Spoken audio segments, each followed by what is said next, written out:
welcome everybody to Living a Balanced Life, Training a Strong Mind. Forgot my own class name. You guys make me nervous. Okay, so I am Spencer Mangles. You're just fine, come on in, we're just getting started. My name is Spencer Mangles, and I am so excited to present to you guys today, Living a Balanced Life, Training a Strong Mind. First of all, I want to say thank you for this classroom, for the warmth here. Thank you for the opportunity to present. Thank you to the church for providing these beautiful classrooms. Let's give them a big round of applause, please. And thank you to all those who supported you guys in coming here, who babysat for you, or who covered dinner, or whatever they did. Thank you to them. Let's give them a big round of applause too. And thank you to you guys for taking the time, investing in yourselves, and investing in me to come and hear the message I'm about to present to you. So give yourselves a big round of applause.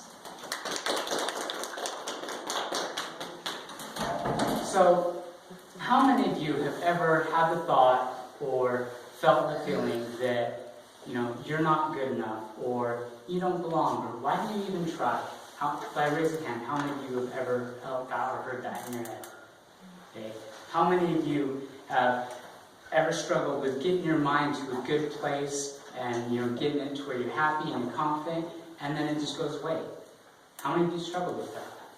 Where you just can't seem to keep in that good place? Well, today I want to present to you some tools that I have learned and that I have been taught through life experiences and through classes I've been through that have helped me to eliminate those negative voices and to keep the space up here safe and sacred, because this is my space. Okay? This is mine, not anybody else's. What goes on up here, I decide what goes on up there. Alright, so how many of you would be interested in learning that today? Excellent. Everyone. That's good to hear. You're in the right place then. So, in this class, you can expect to have the opportunity to learn and to grow and to experience new things. And I invite you to accept those new things and to take on these challenges that I'm going to give to you. You'll also have the opportunity to get out of your comfort zone a little bit.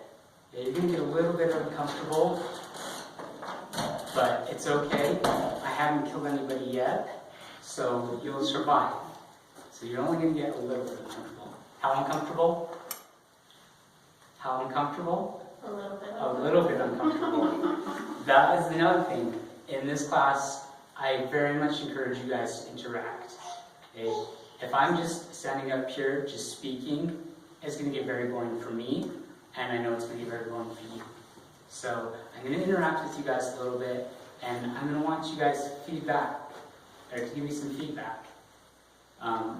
My energy, the amount that I'm putting off, reflects the amount that you guys are putting off. So just so you know, so there's a little bit of responsibility on your guys' shoulders too.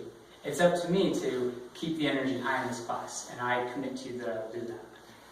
But just so you know, when you guys feedback, it makes me smile, it makes me think, oh sweet, they're listening, they're getting it, and it makes me happier. So be ready to interact.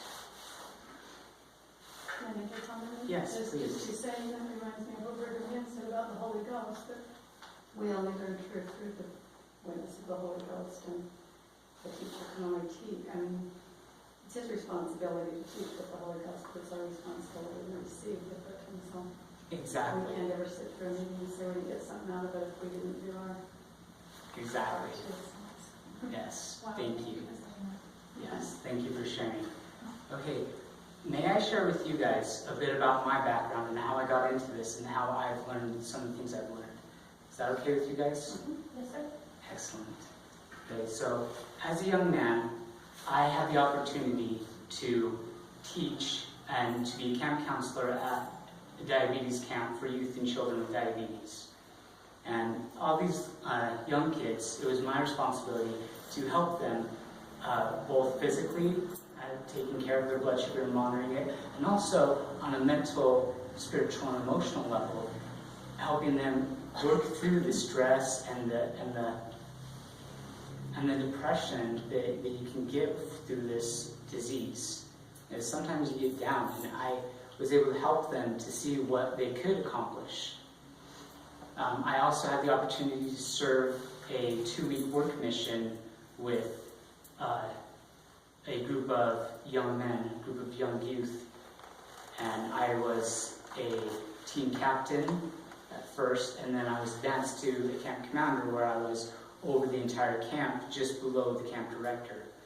And it was my job to lead them both spiritually, physically, show them an example, and also help them with a lot of the struggles that they were going through with being away from their families for so long, and help unify them when there was struggles or dissidence in the ranks. I was also had the privilege to teach at a private school here at Mountain Valley. I believe it's called Anchor Academy now, but back then it was called Mountain Valley. Star Valley. I apologize, Star Valley School. Mountain Valley is the one up north.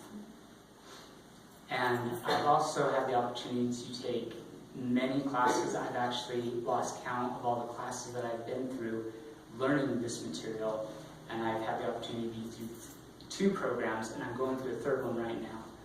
And that is what has led me to start teaching and learning all these things. So in this class, we're going to need to establish some rules real quick. And don't worry, remember, because it's going to be a fun class, and we're going to interact, and I want to share participation. But because of that, I want to have a safe learning environment. What's the word?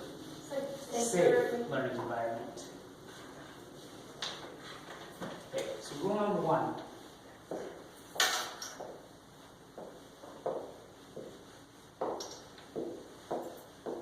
Respect. This class requires high levels of respect. I'm going to respect all of you as students and as people who have taken their time to come here and to listen to what I have to offer. And I also ask you to please respect me as a teacher, and super important, to respect each other. We all come from different backgrounds, we all have different things that have happened in our lives, so we're going to have high levels of respect. Rule number 2, and we already went over this just a little bit, is 100%. I commit to you that I'm going to give 100% as your presenter and as your teacher tonight. I'm going to give it my best. I'm still learning, as we all are, but I'm going to give 100%, and I invite you guys to give 100% too, so we can have the best learning experience that we can. Okay, and if you feel your mind starting to wander a little bit, just check back in and say, hey, I've donated this time, you spent this time and sacrificed it to be here, so I should be here. We have amazing minds, and I understand when our minds wander, it happens, so that's okay. It shows how creative our minds are, but just remember, when it starts to go, just take it back, put it back in, and refocus. And also, as your presenter, I'll be paying attention, and if I see somebody starting to wander, I'll try to do stuff to get you guys more involved, so you can feel a little bit more fun, and so you'll want to stay paying attention. So, 100% from me, and I ask 100% from you guys. Number 3, rule number 3 is, we call it MCD. I don't know if you've heard this saying before, but manage your communication devices. So we all have these little things in our pockets or in our purses called cell phones. If you haven't already, please take it out, put it on vibrate, or silence if you want. And if you get a call in the middle of class, please feel free to step out and take that call. I understand that we have lives, and I understand that there are important things that you need to take care of. And you need to just step outside and take care of those, and don't worry about interrupting class. Please. Also, other communication devices, we have mouths. So chit-chatting to neighbors. It's distracting to me and to other people, so keep it to a minimum. If you find something cool in the class and you want to point it out, that's great. If you want to share, that's even better. So manage the communication devices here, also smoke signals, carrier pigeons, just none of that. And speaking of communication devices, if you have a question, please raise your hand. I'll call on you and ask you to stand. The reason I ask you to stand is it helps everybody know whose turn it is. It's kind of like a talking stick.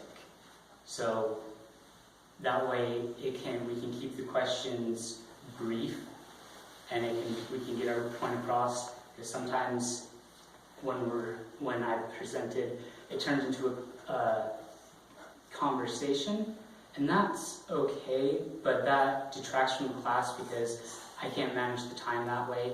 I only have a limited amount of time that I've reserved this classroom, and people have places to go, so we want to keep it as brief as possible. So it's kind of like the talking stick.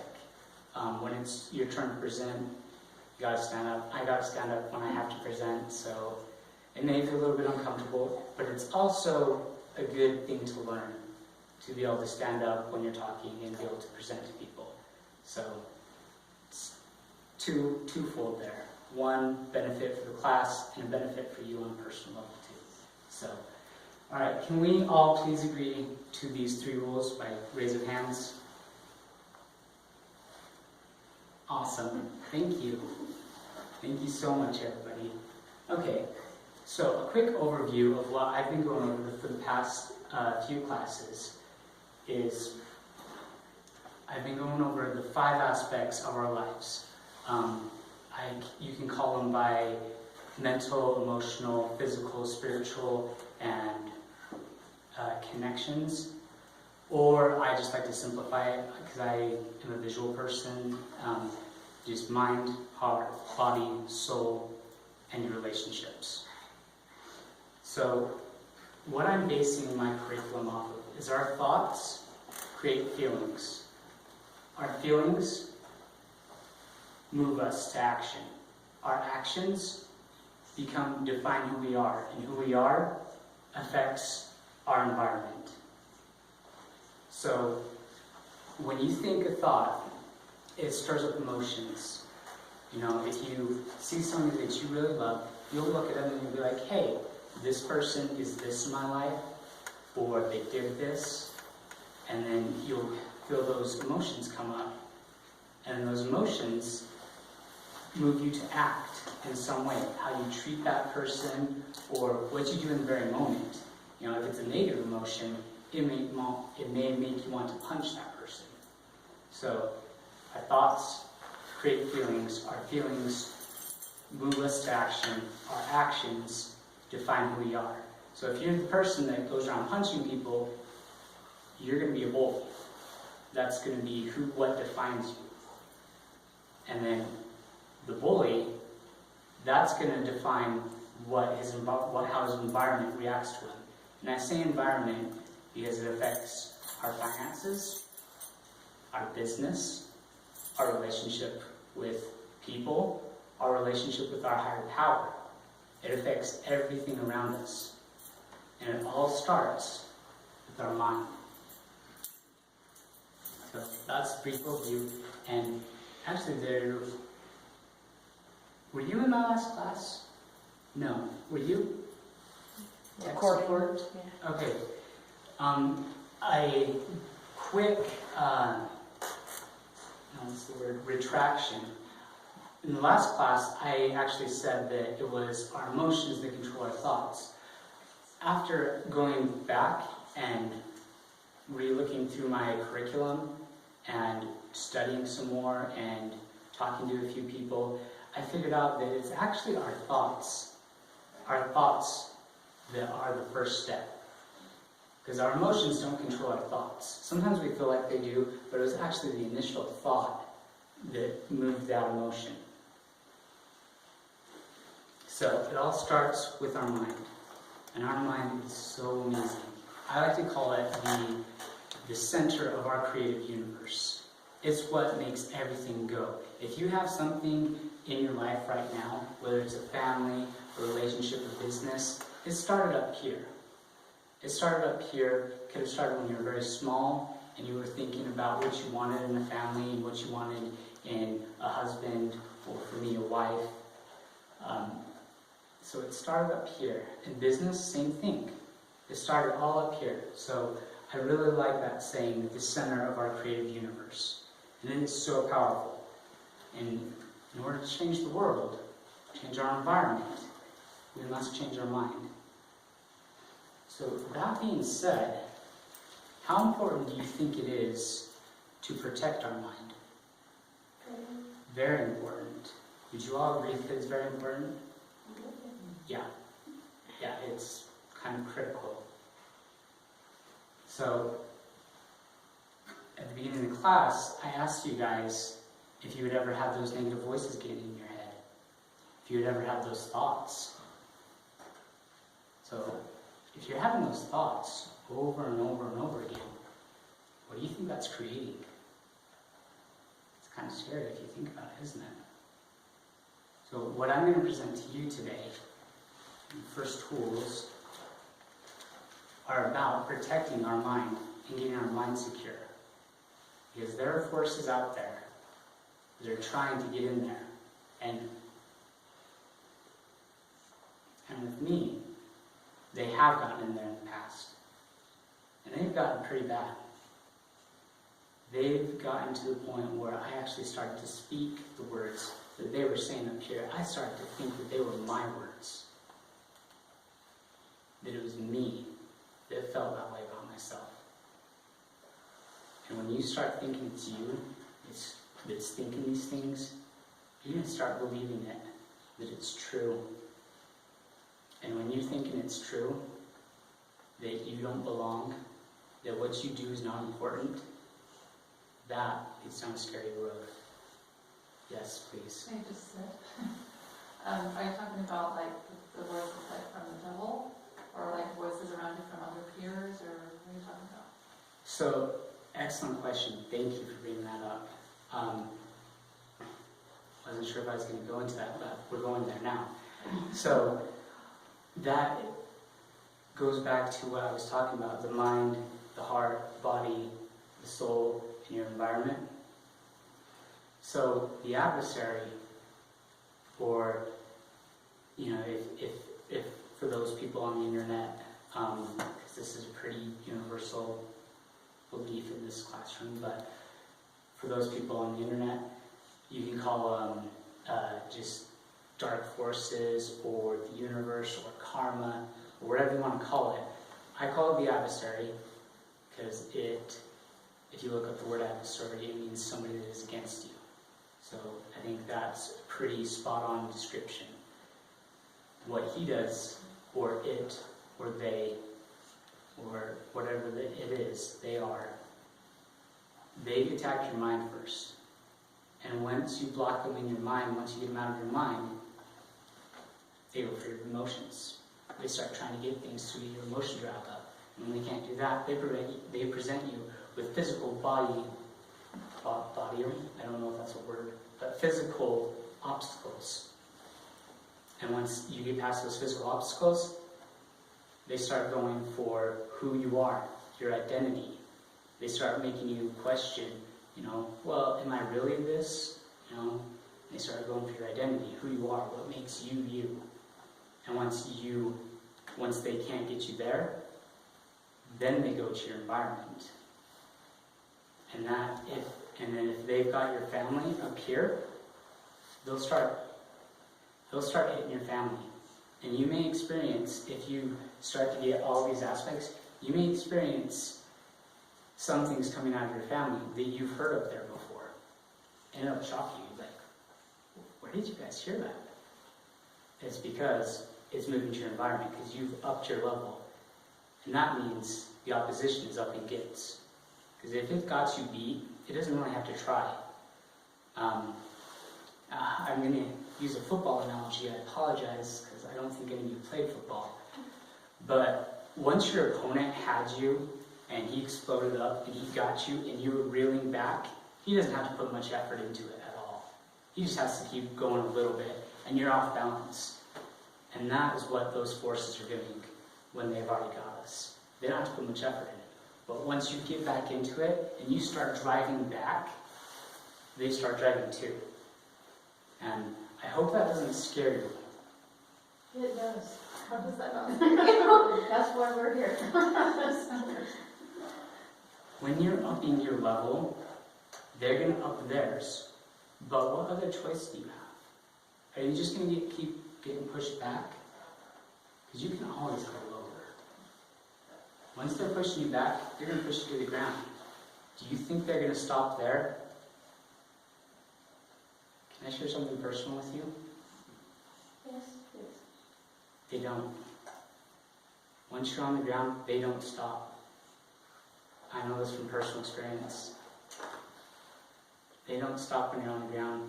They keep hitting you. They do not play fair. They don't. They will hit you.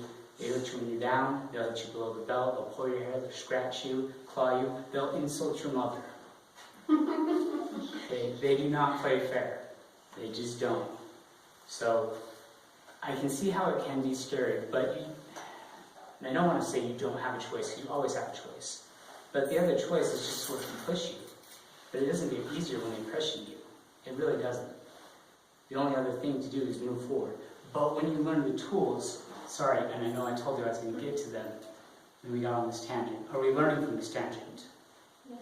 Okay, good. Then it's a good tangent. Maybe the point is to get the adversary or the other voices off balance, so you are stronger. Yes. Makes sense. Great.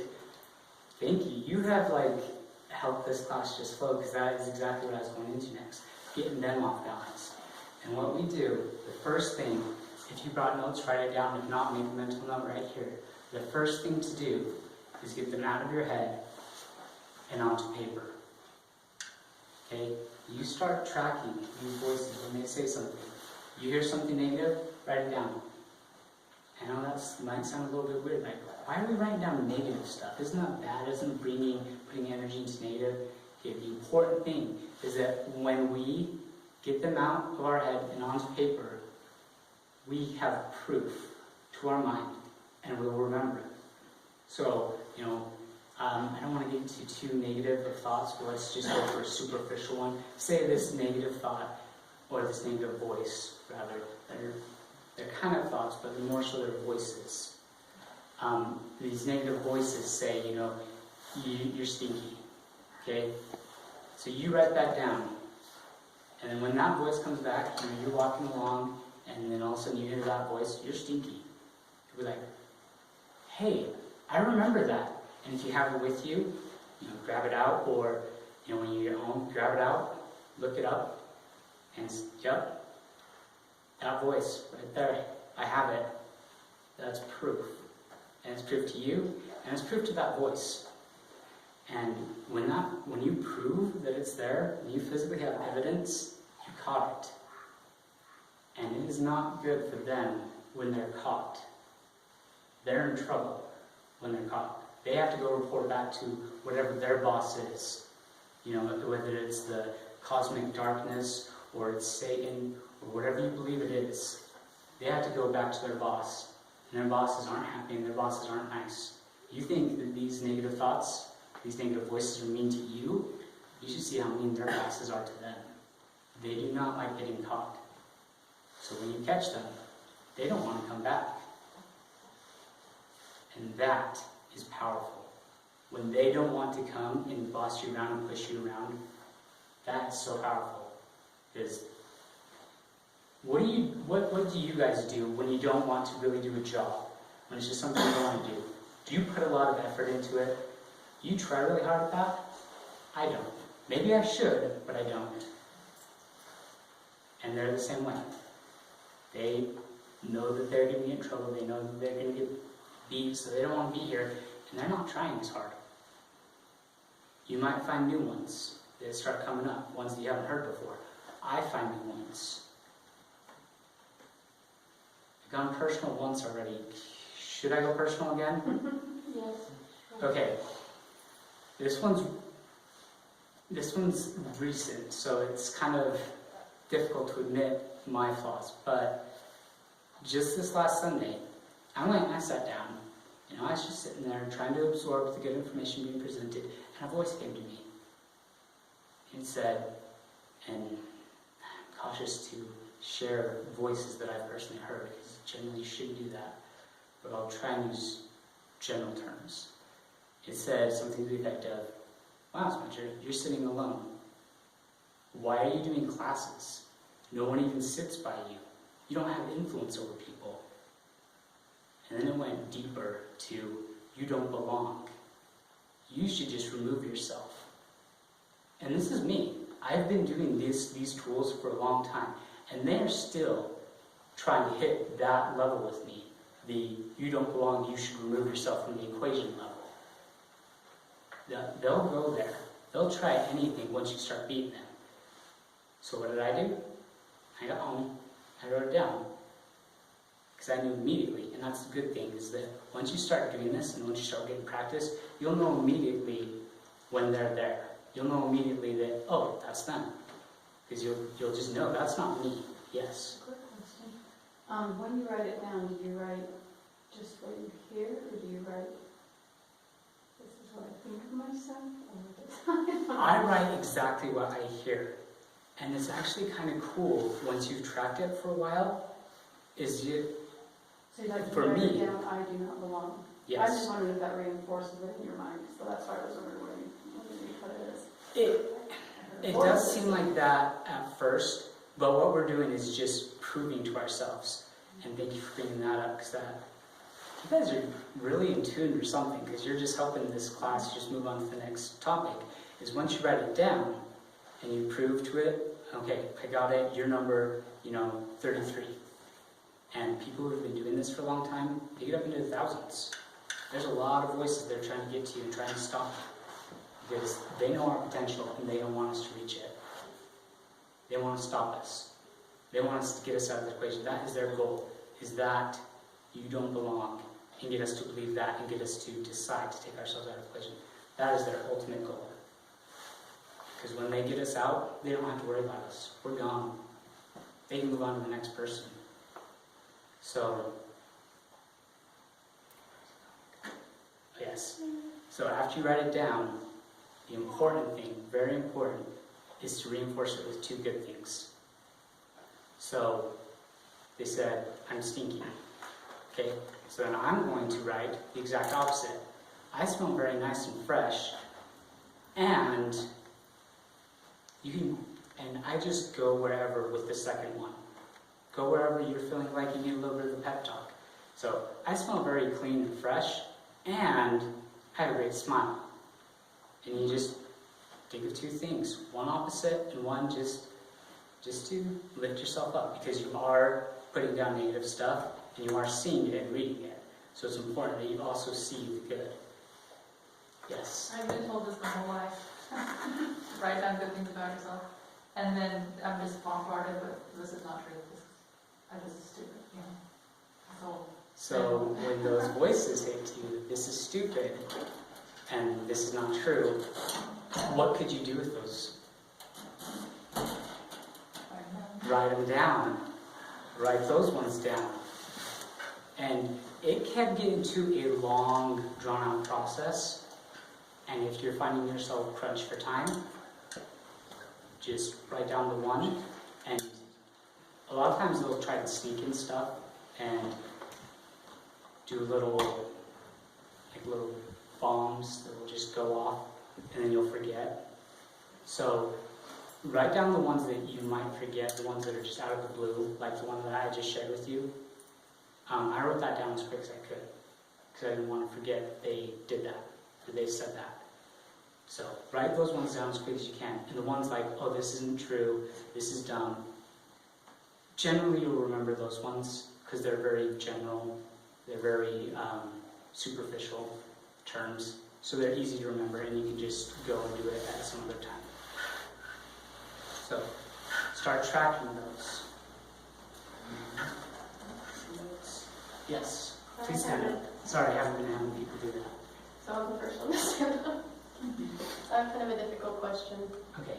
So how do you know the difference between a negative voice or a realization that you don't want to admit? Great question.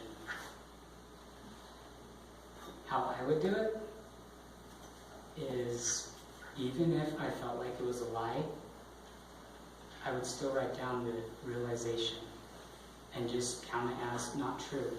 Even if it is true, you don't need to be thinking about those. You know? Yeah, you know what? I might smell that. I'm just thinking. You missed that. That was one of the generic negative voices I brought up is, you know, what if they say you're stinky? You write down you're stinky, and you write down the opposite. So for me, you know, I actually might stink. You know, I might have done exercising, and it might be true. That doesn't matter. It's still negative, and it's still trying to drag you down. So I would still put it. Yes, please stand up. I think one of the keys there is that anything that's from a negative source makes you feel worse. God says that He chastises those He loves, that He chastises in love, and we recognize it as, you know, I mean, it's a good thing of being better rather than, so like you say, tearing yourself down, so that. Yes, thank you.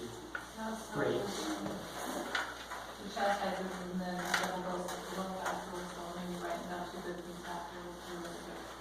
Yeah. So when you hear those negative things, and they may or may not be true, I would still write it down as a negative voice, and I would still write down the two positive things. Because also what that's doing, I believe, and I've experienced it, that what you put energy into and what you focus on